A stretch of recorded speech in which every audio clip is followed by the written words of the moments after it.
Welcome, everyone. Welcome to Innovation Groundbreakers, a production of the World Summit Awards.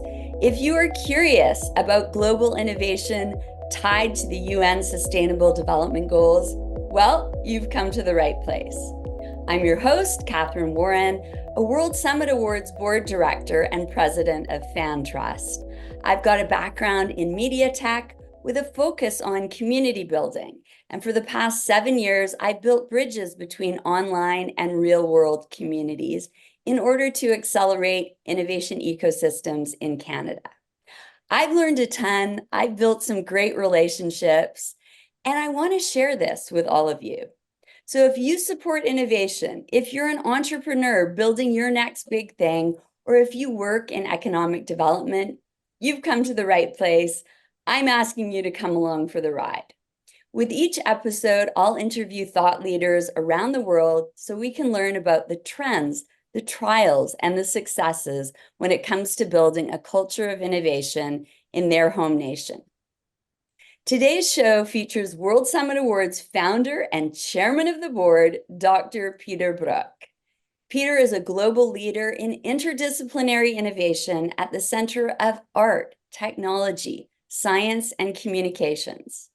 Dr. Bruck is also honorary president of the ICNM International Center for New Media, Salzburg, working under the auspices of the United Nations. Welcome, Peter. I am so happy to see you. Where are we catching you today? I'm sitting in beautiful Salzburg, Austria, and in my background, you can see a video, but actually what should be there is huge, big, impressive mountains with beautiful snow caps and a burning sun. I can see it in my mind's eye. So great. Not only will we get an insider's perspective on the WSA, but we'll hear a bit about innovation in Austria.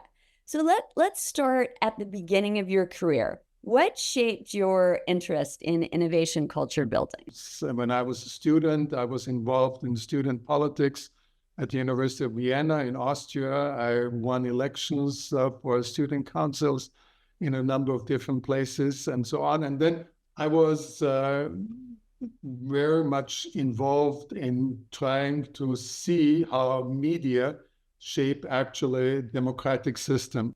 For me, it was also, when I studied law and then sociology, it was always this kind of intersection between democratic systems, media production, and also citizen engagement. When I came to the US with a Fulbright scholarship, I was looking at the socio-dynamic factors which involve actually political education based on media and how it helps organizing labor unions, citizen movements, and things like this. And then I went on to study at McGill and we got involved there with a number of different things, including the Montreal Citizen Movement. I even ran for some city council there. I organized in Notre-Dame-des-Grâces, which is a neighborhood in Montreal, the first ecology pickup and garbage collection and separating NGO. And then I became a professor at Carleton University, and I started the Center for Communication, Culture, and Society very much at this intersection. All of this to say, Catherine, that this is all before digital, before the computerization of media. Mm-hmm. Well, you also kind of did just a flyover of the relationship between democracy and ecology, which is so interesting and topical now. And of course, the WSA ties into the United Nations Sustainable Development Goals. So talk about that thread of sustainability and ecology in your career. What we talk about today in Europe, and that's also common wisdom within the European Union, is basically the double transformation. On the one hand, that we know and that we see and we experience the effect of digitization, but on the other hand, we know the challenges of climate change and that we have to reduce the carbonization of the environment. We have to get off carbon-based energy systems. That is something which is new, to bring these two things so much together and to tie them to something which is not just something which you might call sustainability, but actually it has become an issue of survivability for many, many, many, many people around the world. Only the rich and the comfortable ignore it, but it is something which will affect cities, which it affects farmers in Bangladesh. It will affect anybody living in New York City and getting flooded. It is something which is a global phenomenon. When I looked at it 25, 30 years ago, we looked at it from the point of view of how to create with digital interesting, high-quality content. And that content was the key issue at that time.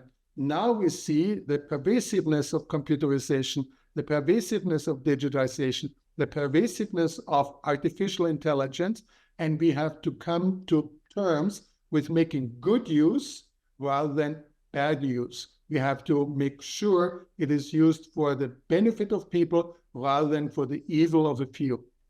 Yeah, yeah.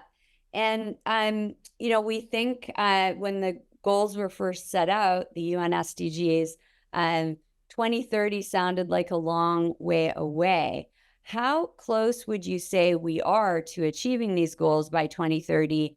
And what lies beyond this time horizon for the world and also for the WSA? Antonio Guterres, the Secretary General of the United Nations, is very clear. He says we are missing not just the SDGs, but we are missing the very point of doing something which we need to do much more radically than what we do. The SDGs have embedded in themselves the assumption that you can have incremental approach towards reaching certain kind of goals. And there was a long time, or 3-5 years, that people could say, yes, we are making headway on this and this and this and that. But with the pandemic, we realized, no, once we are facing a challenge like that, globally, things not just stop, but they revert. And we lose ground rather than gain ground. We lose ground on equality. We lose ground on poverty reduction. We lose ground on mothers surviving childbirth, and on and on and on. We lose ground in terms of education and competencies and so on. And that is one factor. The other factor is that in terms of the resolve, people are not clear enough that we have to not just moderate our ways, but we have to change our ways. And that is something which is really a key. For the World Summit Award, it is really also very important that we are looking at groundbreaking stuff, that we are looking at things which really matter, which really have an impact. And that is what we are looking at next month when we meet in Los Lagos for the World Summit Award Global Congress, and what we will also have to do more and more in the years to come. We have to be more radical, more transformative, and more aware that the systems need to be changed and altered, not just modified and tinkered with. Mm-hmm. Mm-hmm. I mean, because we live at a time where it's the technology itself that's often glorified, but innovation means so much more than just the technological piece. And one of the things that you've done so brilliantly with the WSA is you've tied together that early stage innovation with interdisciplinary thinking, with civil society, government, large corporations.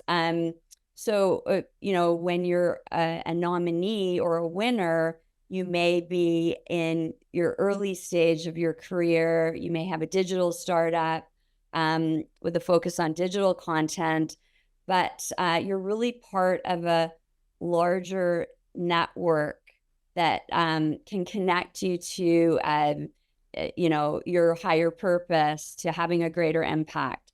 What we are looking at in the WSA and have been looking at over the last years is very much mainstream regarding what are good social business models for social impact ventures using digital technologies. What we have not done is what are actually the models for systemic disruptions which we need to do in order to basically get ourselves onto a different track than the one which we are on. And this kind of retracking in terms of where the direction which we go, the means which we use, the thoughts and let's say also the financial link models which we use, that needs to be really rethought and redone. And that is something which the WSA will have to face in the next years to come, is basically getting away from telling people, inviting people, engaging and connecting with people on saying, okay, we need alternative business models. We need disruption models. And we need to say, okay, in which way can you do that so that this disruption is not just impactful, but positively experienced by people, and that it really matters, and that it really makes transformation happening. And that is not just a rhetoric, but that it is really a measurable outcome for it. How do larger companies and governments get involved in what we're doing with WSA? We are doing that by the events which we do, inviting people to join, to learn from it, and also to find from all around the world, not just people of goodwill, but people of high interest in that kind of message which I just gave you. That interest is one where there is always a very interesting and surprising coalition of people. There's a coalition of people who are NGOs and non-profit organizations. There are people who are in government and run agencies. There are people who are having private companies and who are not just thinking about it in terms of corporate social responsibility, but who understand that survivability is an issue for them. And it's not just a question of compliance with the EU regulation regarding environment, social and governmental, compliance, but that it is something which we need to do and radically look at. And that is where we are very strong and where we need the partnership of people, where we need the partnership of yourself, Catherine, where we need the partnership of everybody who is listening and watching us now, and where we need the partnership of their friends and networks. And that's the reason why I'm talking about this. Yeah. Because the ground level work of ecosystem transformation and impact community building is really heavy lifting. So, I work in the area of urban innovation and economic development. And, I feel that cities may believe they want disruption, but what that actually means is often hard for people to come to grips with. So, it is easy to do this rinse and repeat, I'll call it Silicon Valley model of acceleration, when, really what is required is a shift to equitable and diversified innovation that cuts across all levels, from academia to government, corporations large and small, new types of investors beyond traditional VCs, and to provide the supports to impact startups that were traditionally just the purview of technology startups. And, I've been so influenced by the network that you've built with the WSA and the WSA values.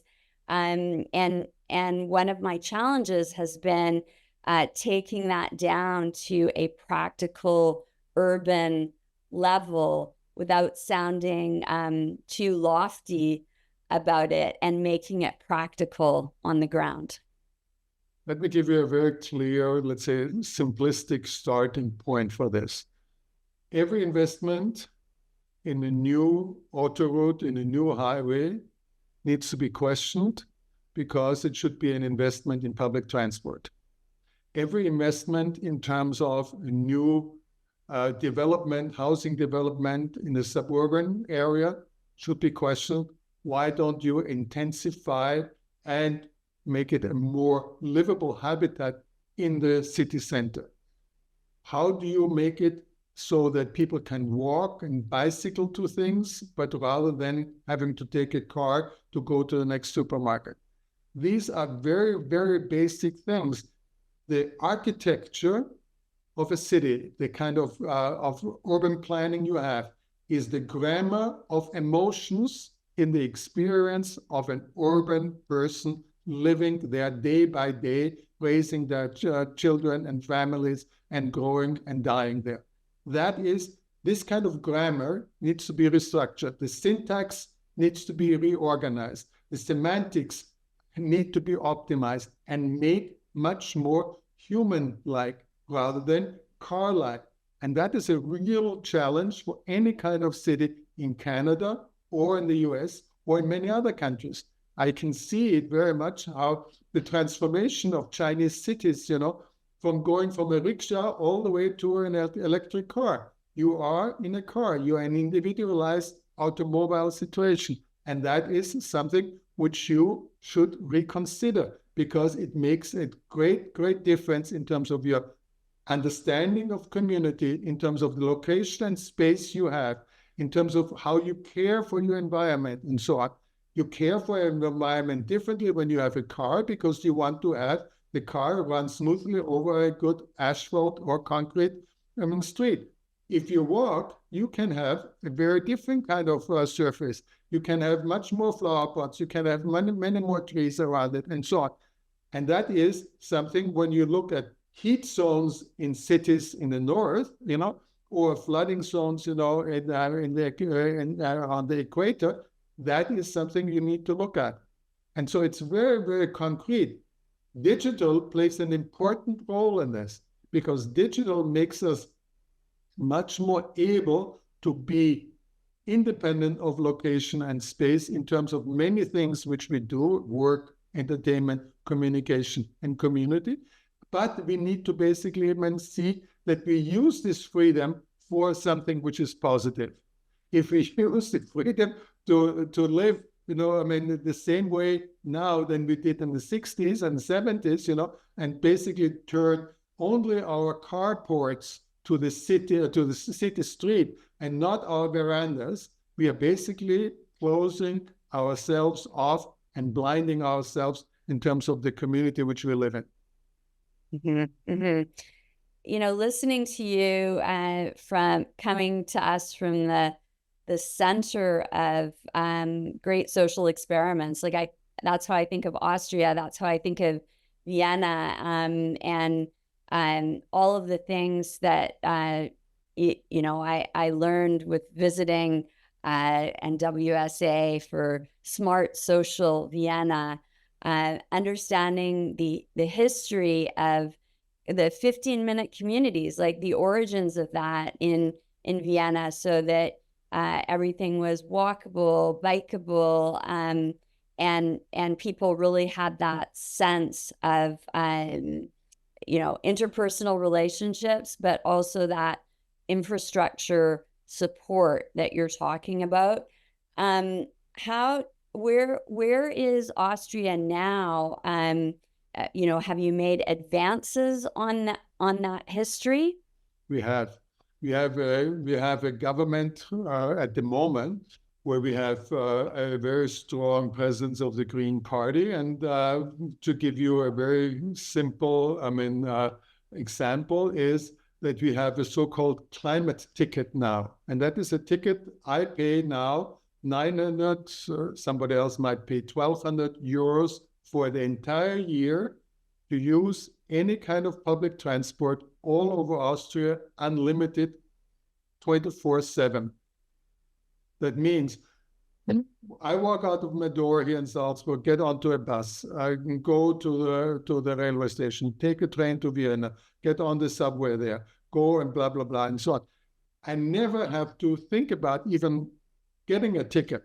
I can go skiing to the Arlberg, I can go swimming to the Wörthersee, doesn't matter. Wherever I go, I have one ticket for 1 year, unlimited, everywhere, anywhere. That means that you have a completely different situation in terms of mobility. What Vienna has done is to put smart city and social city together, to put smart city, social city, and cultural city together, to put smart city, social city, cultural city, and community city together. You start to have a real sense of a revival of neighborhoods in Vienna over the last 20 years. People start to identify again with where they are, not just in terms of the entire city, but in terms of the 5 blocks which belong to each other. And it's not, it used to be that the church was maybe the center, but now it's maybe a theater, or maybe it's a kind of street where there's a lot of restaurants and cafes and things like this, and where there's your community and your kindergarten and your school and your working environment and your shoemaker and possibly somebody who is cleaning your laundry. That is something which is really helpful. And you don't need a car, you walk and you go by bicycle. And that is not something which is ideological, but it's practical. And what WSA tries to do is it tries to see how you melt into this transformation, the perspective and the vision that it is not just good for you, but it gives you additional freedoms. It adds to your dignity. It adds to your respect for others, and it makes you basically having a better life. And that is something which many people don't see. Many people don't see. They see, oh, my car is my freedom. No, your car is your burden because you're stuck in traffic for an hour and a half on the way to work.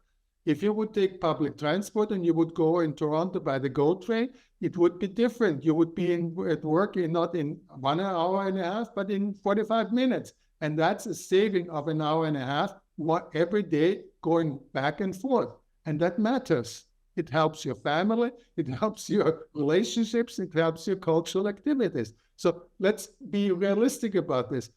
And the car is not a problem in itself, but it's the way it structures your life. That is what the problem is.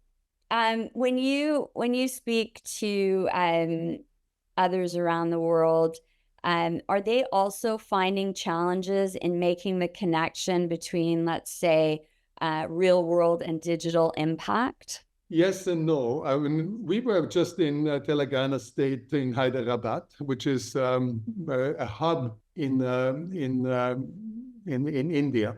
And what you see here is really the development of something which used to be an outsourced community, where people, because they work out in an outsourced manner, learn a lot in terms of skills, competencies, technologies, and also business processes. And now they are starting to do not just the work for others and just being, an extended workbench, but they are starting to do their own stuff, and they're dealing with their own issues and their own, let's say, challenges. Challenges, for instance, in terms of small-scale rice farming in Telangana state. And how do you organize the irrigation better? How do you organize the fertilization better? So it has to do with what is the particular kind of constraints in a certain situation. And what we are doing for the World Summit Award is basically using global technologies and looking what is the best local impact. What's the best local impact in terms of helping a certain kind of language to survive and also being reintroduced in the community through learning of the young people? What is it, in which way can you switch three-wheelers in Bangladesh from having toxic batteries to smart batteries and use a different kind of system for it? What is it what somebody who is a filmmaker and a researcher in Guatemala can do with high-quality films in showing the enormous impact plastic has on our oceans? That is something which we need to look at And that is where WSA has a mandate and a mission and also a purpose. You know, I have so much admiration for you and the team, Peter. Every year, the WSA raises funding to fly content creators from around the world to a spectacular location. You introduce everyone to these global networks, potential investors, distinct innovation cultures. And this year, we're heading to Chile, of course, for the Global Congress. And so I wanted to ask you, what makes Chile right place, right time for our events in 2024? Los Lagos is a place, a province, a state of Chile, which gives us a good sense of where we are having the challenges to make the turnaround, where the turnaround is, let's say, successful, and where we are really falling short of what we need to do. And that falling short of need to do is an imperative to everybody coming there to go home and say, let's all do better. What a wonderful call to action. I'm looking forward to spending time with this incredible WSA community that started as a twinkle in Peter's eye and has become this worldwide circle of influence and of impact. So Peter, thank you so much for being here today, and thank you for all your contributions to creating a global culture of innovation at a time when it is needed most. And yes, thank you so much. And to our Innovation Groundbreakers audience, I'd love to hear from you. What makes your innovation ecosystem tick? What are you disrupting? And what do you need to succeed? You can drop us a line in the comments below and click subscribe for more WSA videos. Until next time, thank you so much.